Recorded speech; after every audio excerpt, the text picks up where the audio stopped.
အလွန်အကျွံတောက်သုံးခြင်းဆိုသည်မှာတင့်အားချမှတ်ထားသောဆေးဝါးကိုအလွန်အကျွံတောက်သုံးခြင်းဖြစ်သည်ဒါဟာချမှတ်ထားသောဆေးဝါးပဲမဟုတ်ပါဘူးအလွန်အကျွံတောက်သုံးခြင်းဆိုတာတင့်ရဲ့အထွေထွေဆေးဝယ်ယူမှုများအပင်ဆေးများပါဝင်နိုင်ပါတယ်ဤအလွန်အကျွံတောက်သုံးခြင်းဤအခြားသောအကြောင်းရင်းများမှာအခြေခံအားဖြင့်တင့်အနေဖြင့်ဆေးဝါးများစွာကိုအတူတူတောက်သုံးနေစဉ်ဖြစ်နိုင်ပြီးအတူယူမှုဖြစ်နိုင်တယ်လို့မတော်တဆဖြစ်နိုင်ပါသည်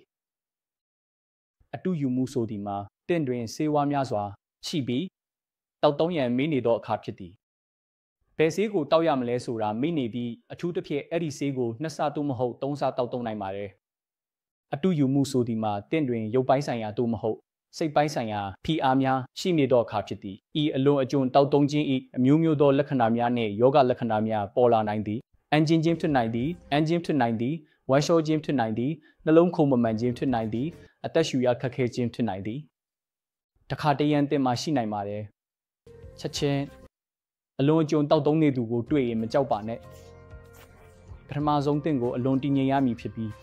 အဲ့ဒီလူကိုတစ်ဖက်ဖက်လဲအောင်လုပ်ပါသူ့ရဲ့ခြေထောက်ကိုအထက်ကိုဆွဲပြီးတင်ပါနဲ့ဒူးစစ်ကို